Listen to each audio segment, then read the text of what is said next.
Құдайдың амандығы мен тыныштығы болсын сіздерге, бауырлар мен құрбылар. Құдайға шүкір.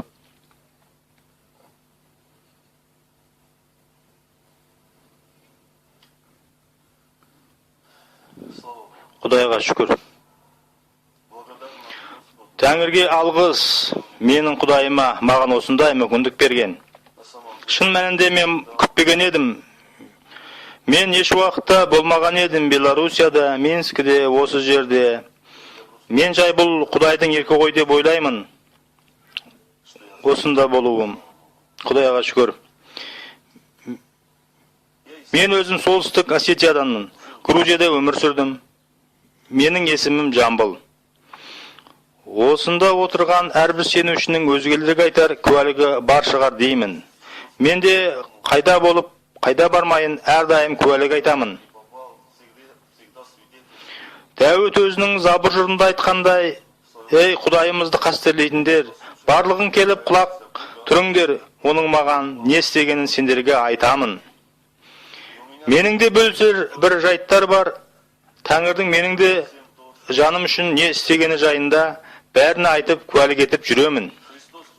Иса Мәсіх өткенде, қазір және болашақта мәңгілік өзі болып қала береді.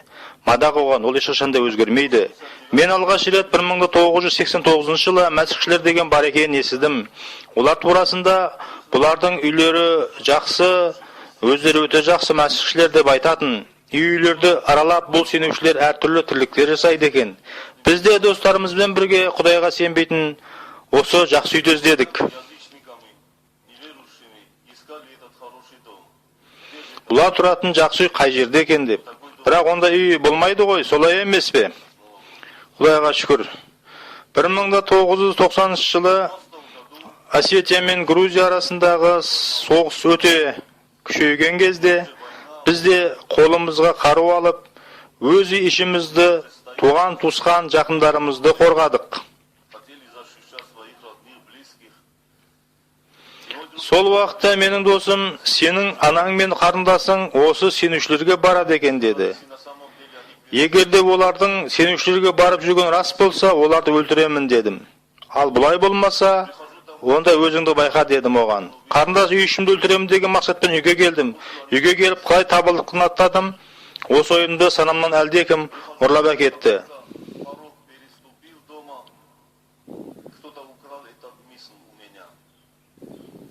Мен анам мен қарындасымның алдында тұрып, қалталарымды қарай бердім сипалап, әлденені ұмытқандай. Анама үйге не үшін келдің деп сұрадым. Анам болса, саған қалай айтсам болады? Үйге не үшін келетінін. Қысқасы арада біраз уақыт өтті. Тамыз айы. Әкем маған шөп орысуға көмектесіп жібер деп айтты. Мен сағат 12-ге дейін көмектесемін, сосын демаламын дедім. Сағат 12 болған кезде шалғымды тастадым да демалуға жатып қалдым. Сосын ұйқыға кеттім. Бір кезде жұмулы көзімнің ішінде көзім ашылып, көк пен жердің арасында тұрған адамды көрдім. Ұлылықтың киімін киген, ақшыл сондай, бойы менен биіктеу, көздеріне қарап, мені жақсы көретін, қайырымды, жақсылық тілеген адам екенін білдім.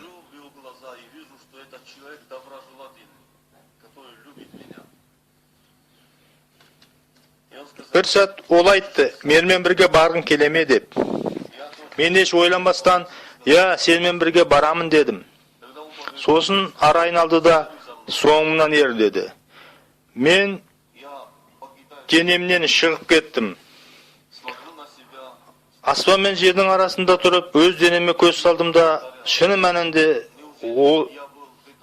мен осы кішірік денеде болдым ба деп 3 рет үстіне қайталап айттым.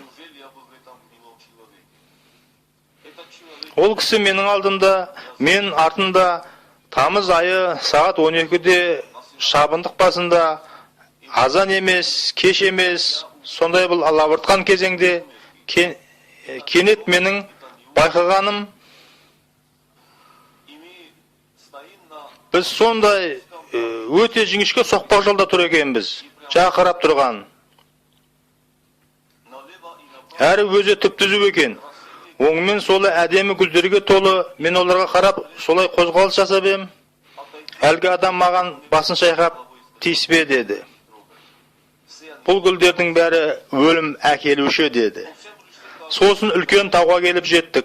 Таудан үлкен алып есік ашылды.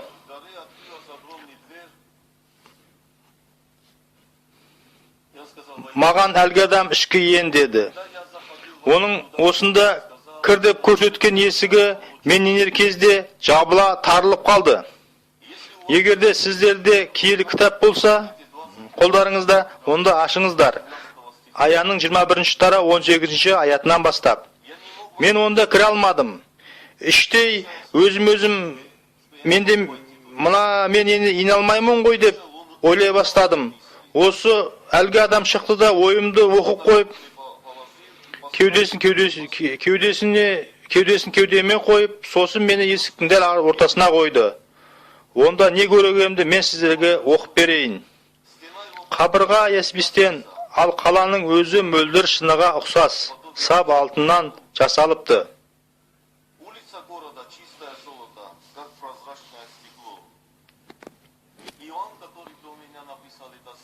Осыларды маған дейін жазып кеткен жоқан адамдарға жеткізе алу үшін бұл сөздерден басқаны ойлап тапқан жоқ.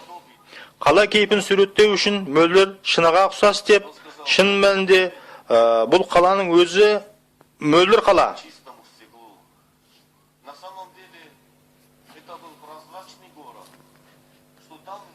Онда еш нәрсені жасыра алмайсың. Ол жақта жарық мына тұстан, болмаса мына тұстан түсіп тұр деп айта алмайсың. Ол жақтың жарықтығы мың есе артық күннің жарығынан көрі. Қалада алтыннан жасалған ештеңе жоқ шын мәнінде, бірақ басқалай түсіндіріп айта алмайсың адамдарға. Қаланың көшелері тап-таза мөлдір шыныдай. Және осының бәрі нұр шашады. Мен онда Иса Мәсіхке сенушілерді көрдім. Миллиондаған. Көздеріне мәңгілік өмірді көрдім. Ұлылықтың киіміне малынған олар. Елестетіңізші, бәрі маған қарап тұр. Мен де оларға қарап тұрмын. Егерде сіздің алдыңызда 100 болмаса 1000 адам тұрса, қаншасын есіңізді сақтап қалар едіңіз? Ең үлкенін ба, немесе ең кішкентайын ба, есіңізді сақтай алуыңыз мүмкін енді шама жеткенше. Ал мен рухымда солардың барлығын есімді сақтап қалдым. Қала ортасында, қалай айтсам болады, тірі өзен ағып жатыр.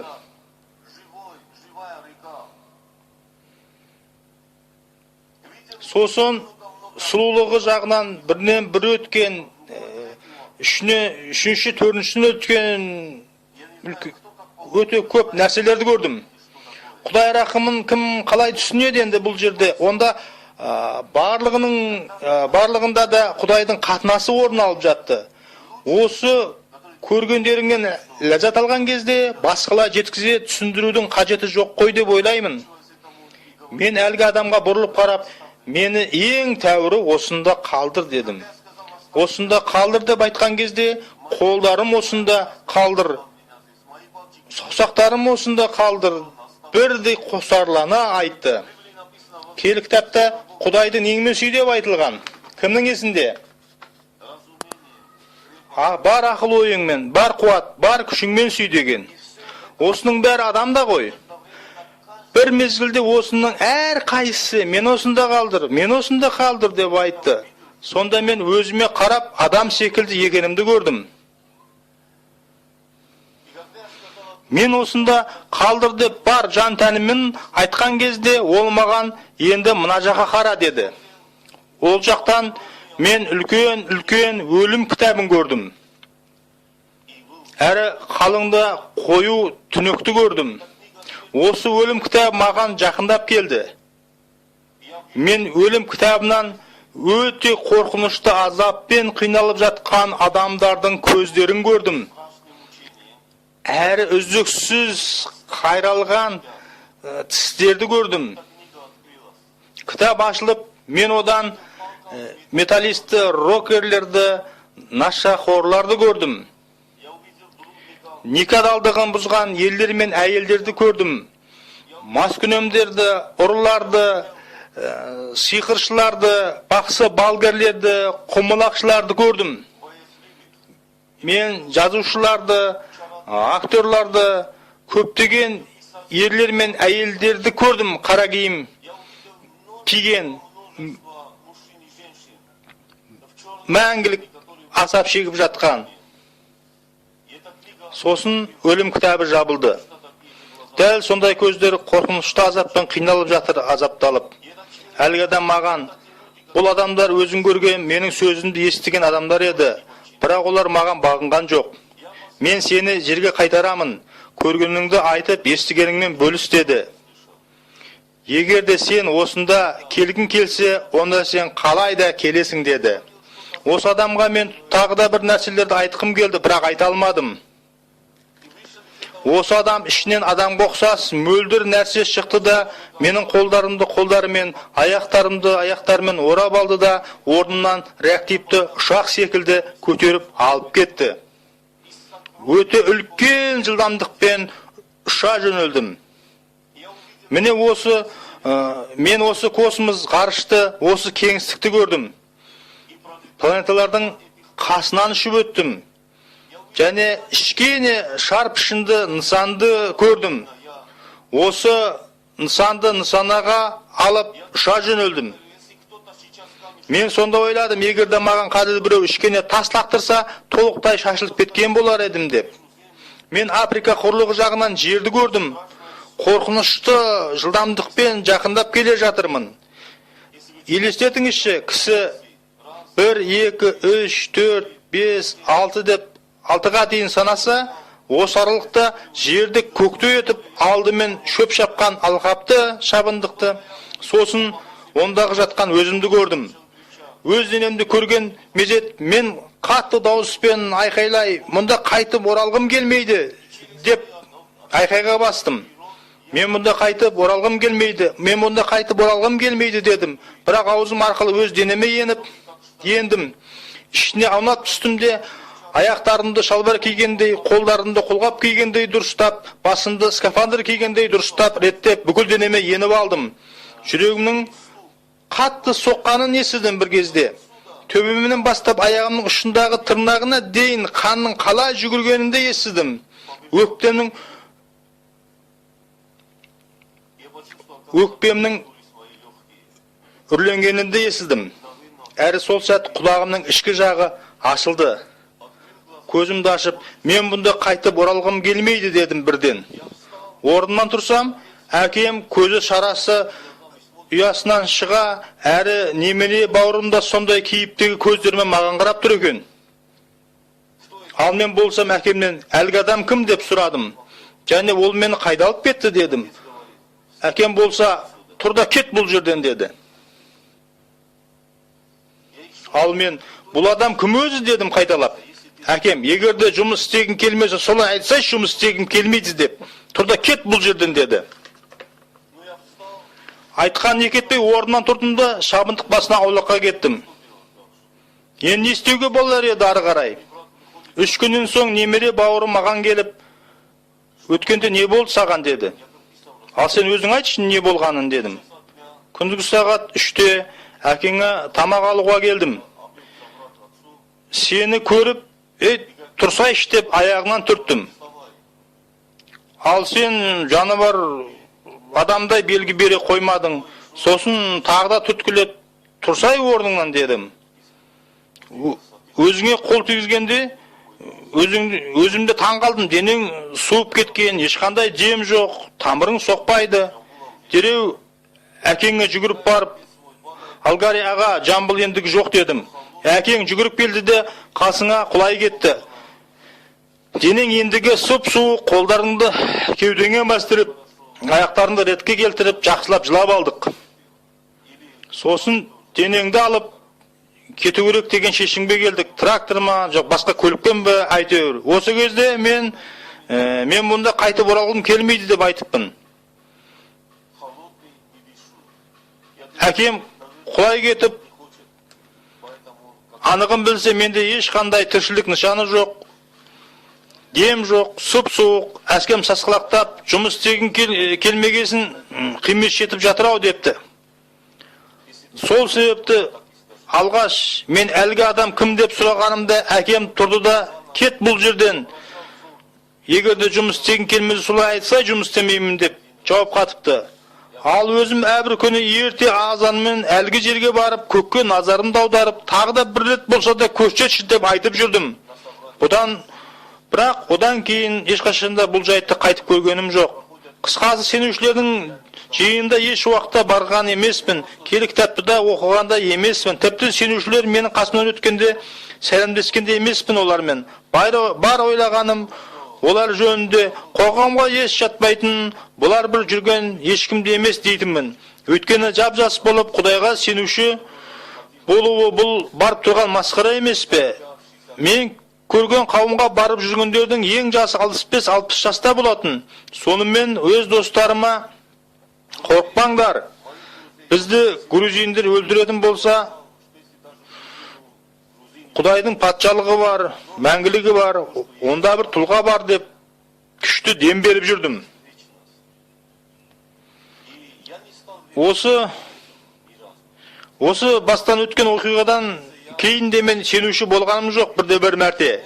Менің тек бар жүрегіммен көз жеткізгенім өлім деген тіптен жоқ екен. Егерде осы жерде грузин болса, Гордосалева деген сөзді түсінген болар еді. Сөзбесіз айтқанда өту деген мағынаны білдіреді. Сен бір бөлмеден келесі бөлмеге өттің деген сияқты. Яғни сен өттің, осы уақытша өміріңді қалдырып басқа бір жаққа. Осыны сөзбесіз айтқанда адам өлімі деп атайды. Ал өлімнің тіптен жоқ екенін білдім. Құдайдың жұмағына түсуге кедергі болатын мына дене, мына пішін екен. Осы тәннен мені кім азат етеді екен деп көп ойланып жүрдім. Достарыма бізді өлдірсе де қорықпаңдар, біз жұмаққа түсеміз, өйткені деп сендіріп жүрдім. Біраз уақыттан кейін немере бауырым шамындық басында осы оқиғаны бастан өткен айтқан кезімде ол сенім артқан болатын. Ал тағы да біраз уақыттан соң оны грузиндер өлтіріп кетті. Кавказда бүгінге дейін осы өте қатты бағаланатын ұғым, тіске тіс. Олар үшін бұл заң болып қалыптасқан. Сен өлтірсең, мен де өлтіруге тиіспін. Мен де осы үшін кек қайтарамын дедім. Бір күндері грузиндер келе жатыр деді. Өздері төртеу екен. Әрқайсымызда қару болды. Осы өзіміз өмір сүріп жатқан аймақты қорғадық. Егерде олар келе жатса, жақындасын, сосын сөзге келтірместен бәрін атып тастаймыз деп келістік. Қаруымды алып, оған оғын салып, оқтап алып, дайындалып жатқанда дауыс естідім.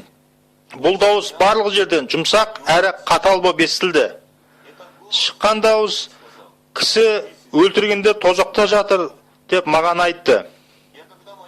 Мен өз достарыма жұмақ турасында, оның керемет сұлулығы турасында, әрі қала турасында, ондағы бар көргенімді айтқан кезде, олар маған сенмен өзі бірдеңке болған, басқа жауап кеткенсің деп жауап беретін.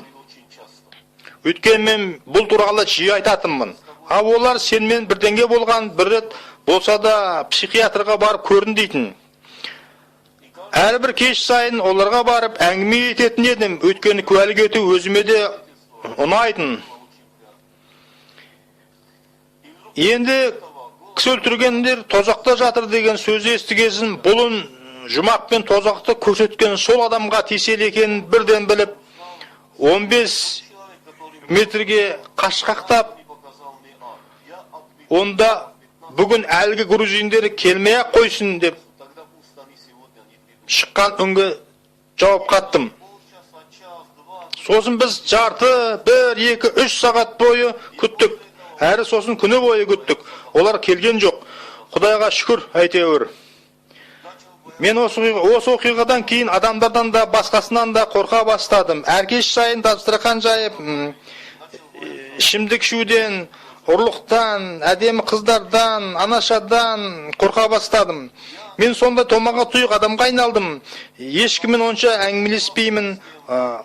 Ұрлыққа шақырса, жаңа ұрлаймыз деп. Ну, иә, ұрлаймыз ғой енді деп. Егерде егес көріп қап атып өлтіретін болса, то жақтан бірден шығамын ғой деп ойлайтын болдым. Сонымен қатар, жігіттер, біз тозаққа кетіп бара жатырмыз. Бізді енді ешкім де құтқармайды деп батыл айта бастадым. Ал олар, енді біз анық білдік саған бірдеңке болғанын. Бір апта бұрын бұл қорықпаңдар, жұмаққа түсеміз дедің. Енді кеп тозаққа кетеміз деп айтасың. Сенімен қалай нағылса болады өзі, есің дұрыс па өзі сенің? Әрине, жиынға еш уақытта барған емеспін.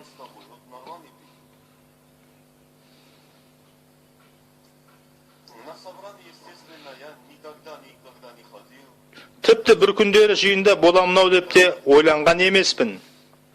Уақыт келіп, біраз мерзімнен соң адамдар жиналатын биржада, онда ешкім жоқ болатын. Болдым. Сол жерде сенушілер жиналатын үй болатын. Бір сәт солай бұрылып, онда маған не бар деп айта жүріп, сол үйге бас сұқтым. Есікті ашып, мұнда маған не бар өзі дей жүріп, ешкіммен амандаспастан есікке жақын жерге отыра кеттім.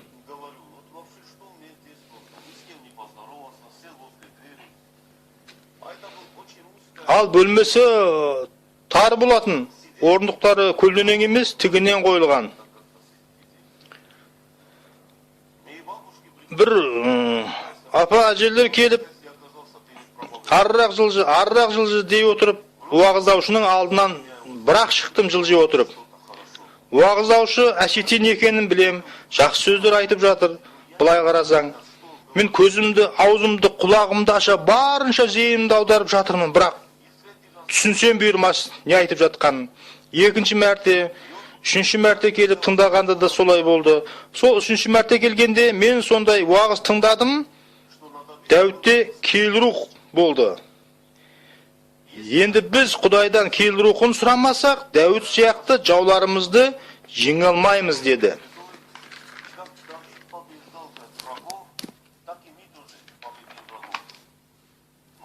Тек кейл-рухты сұрауымыз керек деді. Бұл сөздер мен үшін ашықтық сияқты болды. Бұл нағыз маған керек еді. Мен көзімді жұмып айттым. Біздерде сондай анттар бар ғой, досыңа бір бөлек айтылар, анаңа, әкеңе бір бөлек айтылар, бауырыңа, туған бір бөлек айтылар, уәде етіліп, соларға айтылар. Бар сөздерді өзім білетін уәде етіп, көзімді жұма, мен саған дедім айтқанда. Құдай, Иса Мәсіх деп айтқаным жоқ. Көзімді жұмып тұрып, мен саған уәде етем деп ант берем. Егерде сен маған кейл-рухыңды берсең, мен бірде-бір грузинді тірі қалдырмаймын дедім. Мен уәде берем, үлкені болама, кішісі болама, тек кейл-рухыңды берсең болды. Мен сенің кейл-рухыңа мұқтажбын. Берші маған тек кейл-рухыңды дедім. Осылай бір сағат бойы кейл-рухыңды берші, өтінем де сұраумен болдым. Мен саған бірде-бір жауымды тірі қалдырмаймын деп уәде берем дедім. Сосын қарсы алдымнан жарық бағана пайда болды. Ол жан-жағына жарық таратқан жоқ, бағананың өзі жарық болатын. Сол бағанадан маған көз қарап тұрды. Осы әлем жаратылмастан бұрын мені білетін, әрі мені шексіз сүйетін.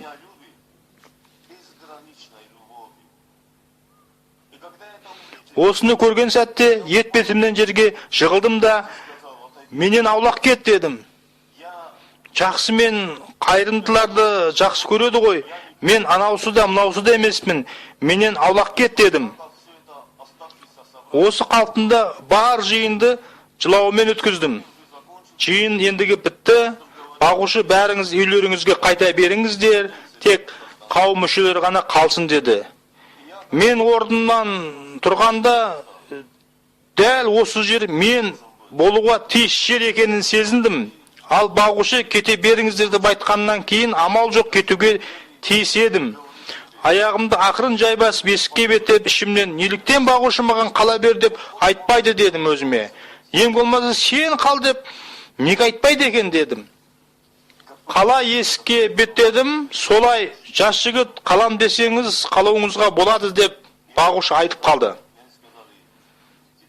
Мен онда қалған кезде багушы ендігі бәріміз осындағы құрбымыз үшін дұға етеміз, оның мұқтаждығы болып тұр деді. Өмірімді алғаш рет тізерлеп, алғаш рет Құдай дедім. Егерде сен бар болсаң, онда осы құрбыны жарылқашы. Сол уақытта маған сондай құдіретті күш енді тұла бойыма. Бүкіл денемнен сезіндім осыны. Әрі осы күш бойыма енген өз құдіретімен мендегі басқа бір нәрсені бойымнан сыртқа ығыстырып шығарды. Әлгі бойымнан шыққан тұлға көзіммен маған қарайды. Мен де оған қараймын, бірақ көздері көрінбейді маған. Ол маған, мен саған көп алтын беремін дейді. Кіріп қаланған алтындарды көрдім. Мен саған көп ақша беремін дейді. Үйілген көп ақшаларды көрдім. Мен саған көп байлық беремін дейді. Мен саған өзің үйленгің келген қызды беремін дейді. Айтқан қызды алдында тұр маған қарап күлімсіреп. Тек қана сен қазір Иса Мәсіх деп айтпасаң болды деді. Мен оған сондай қараймын, бірақ ештеңеге де қарай алмайсың. Сосын айттым, сен сол шайтан шығарсың мені қинап жүрген. Енді қайтып саған еш қашанда тағзым етіп табынбаймын дедім. Ол айтады, жоқ, табынасың. Ал мен табынбаймын деймін. Ол мені сондай қайырды айналдырып, 1,5 сағат бойы еденде жаттым. Жоқ, саған енді табынбаймын деп. Әркез сайын сұрқия дауыс, жоқ, табынасың маған деумен болды. Мен енді жай ғана санамда ойлап, жоқ, мен табынбаймын енді. Кім мені құтқара алады деп қайталай бастадым. Осым ойыммен көз алдыма елестетіп, әкеме бардым. Әке, құтқара көр, әкем көмектеспейді. Сен үшін анама бардым ойыммен. Ана көмектесе көр, анам да көмектесе алмайды. Достарыма, оларды көмектесе алмайды достарымда. Мен үшін әлем өте кішігірім болып қалды. Бүкіл әлемді аралап шықтым, құтқаратын бір адам бар ма екен деп. Ешкімде табылмады. Бәрі бітті. Ендігі мен өлетін шығармын деп.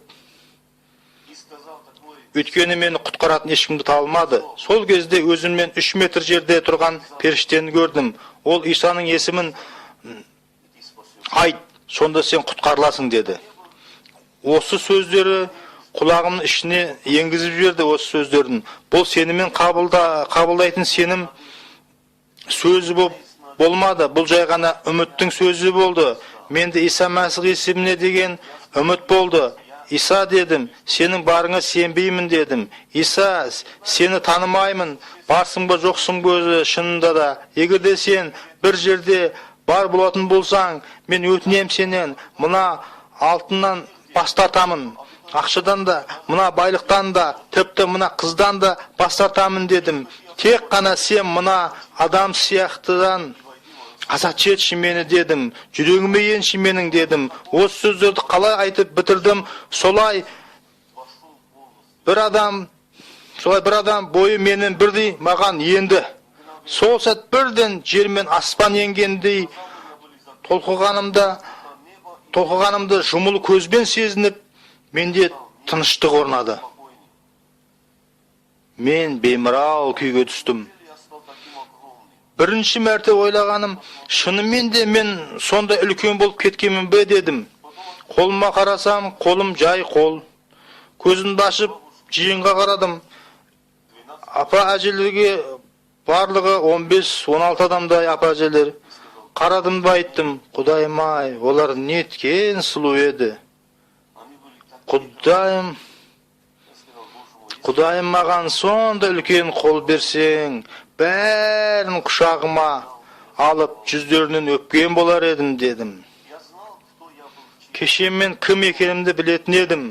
Бүгін мына менің көздерім арқылы қарап, бәрін сүйіп тұрғандарды біле алмадым. Өз-өзімді танымай қалдым. Құдайым маған сонда үлкен қол берсең, бәрін бірақ құшағыма алып, жүздерінен өпкен болар едім, деп айтқаным сол еді. Отырған апа әжелер бірі оң, бірі сол жағына қарай менен қашқақтап кетті. Бір-біріне мынаған не болды деп сұрап қояды. Мен 3 күн 3 түн бойы атымның кім екенін ұмыттым. Есімімнің Жамбыл екенін ұмытып қалдым. Ұлтым Осетин, Макиев екенімді де ұмыттым. Мынау менің ана, мынау менің әкем екенін, әрі бар достарымды да ұмыттым. Мен тіпті өзімнің кім екенімді, қайдан келгенімді де ұмыттым. Есімде ештеңе де қалмапты. Үйімнің қайда екенін де білмеймін. Білетін біреу ғана, Құдай қауымды сүйеді. Иса Мәсіх құтқарады. Аллилуйя. Мен бәрін айттым. Құдай өзіңді сүйсін десең, сен қауымға келуге тиістісің. Ал өзің құтқарылу алғың келсе, онда сен Иса Мәсіхті қабылдауың керек дедім. Анда-санда арасында сенің есімің кім деп сұрап жатады. Жамбыл деп айтқан емеспін, өйткені мен Жамбылды білмейтін едім. Менің есімім Құдайдың сүйіспеншілігі деп жауап беретін едім. Өйткені мен өзімнен өзге нәрсені таба алмадым. Менің ата-анам, туыстарым, достарым, мектеп мұғалімдері балаларды алып кеп, қараңдар, қандай жақсы адам болған еді. Қазір енді сенуші болып, қандай адамға айналғанын қараңдар. Ұрлықпен 3 рет ұсталдым. Достарымның арасында жасы кіші мен едім. Bir нәрсе ұрладым деп мойындаған емеспін. Құдай менің жан дүниемен бірден кестегесін, мен сол адамға барып, Иосиф, сенің анау мынауыңды ұрлаған мен едім, дедім. Ол маған қара басын шайқап, біткен адам екенсің деді. Басқа танысыма барып, бауырым, сенікін ұрлаған мен едім, маған жұмыс тауып берші, бәрінде тиынына дейін өтеймін дедім. Ол маған, сен шынымен де біткен адам екенсің деді. Жақсы жігіт едің ғой, деді. Осы өте жақсы жігіт 3 рет ұрлық үшін ұсталып, 3 рет қиналғанда да мойындамаған еді ұрлығын. Енді бәрін аралап ұрлаған мен едім десе, бәрі біткен адам екенсің дейді. Құдайға шүкір барлығы үшін. Осы күнге дейін жұмақ пен тозақтың барын айтып, куәлік етіп келемін. Жарылқанған Құдайымыз біздің Иса Мәсіхтің әкесі. Ол бізді жарылқады. Осы әлемді жаратпастан бұрын. Ол бізді таңдап алды. Осында отырған әрқайсыңызда Құдай таңдап алды. Осы ұлы есім Иса Мәсіх деген бізге ашты. Үміттің бар екенін. Иса Мәсіх арқылы Құдай біздің күнәмізді кешіретіні туралы әрі мәңгілікке, жұмаққа есік ашты. Бұл күндері мәсіхшілер мәңгіліктің бар екенін ұмытып кетеді. Кей кездері мәсіхшілер сондай нәрселерді істейді, Иса Мәсіхтің алдында еш уақытта бармайтындай. Кей кездері мәсіхшілер біреулерді таттап, біреулерді төмендетіп, біреулеріне басқаша қарап, болмаса күнәһар дүниенің адамдары істейтінді істейді. Олар сенушілер, олар мәсіхшілер, бірақ алдында мәңгілік бәрін ұмытып кетеді. Мәңгілік ертеңгі күннен басталмайды, мәңгілік тура бүгінгі күннен басталады. Осы мәңгілік біз өлгесін басталады деп елестетеміз. Жоқ, өлім деген жоқ тіптен, бауырлар мен құрбылар. Біз бүгін Құдайдың алдында тұрмыз, Иса Мәсіхтің атымен. Қауым болып, Иса Мәсіхті танытамыз. Тура Иса Мәсіхті, тірі Иса Мәсіхті танытамыз біз. Тура сол Иса Мәсіхті. Келрухқа толған бізге дейінгі сол адамдар тірі Иса Мәсіхті алып келді. Киелі кітапта Құдайдың рухани ұлымен байланысы бар шынайы өмірге ие, ал онымен байланысы жоқта шынайы өмірде жоқ. деп жазылған. Шынайы өмір тек қана Иса Мәсіхте, ал айналадағымыздың барлығы да өлім себуші.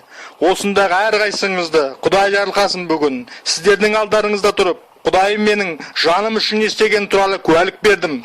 Егер де сізде Мәсіхші бола тұра тозаққа түсіп кетудің қандай да бір белгілері болса, бүгін онда сізге жай ғана қарапайым мына сөздерді айтуға жақсы мүмкіндік бар. Тәңір, сенің кім екеніңді шын мәнінде білмеймін.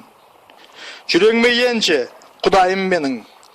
Әрі осы дүниеге, әрі шайтанға тиесіліден азат етші мені, деп тәубеңізге келіңіз. Барлығыңызды Құдай жарылқасын. Аумин.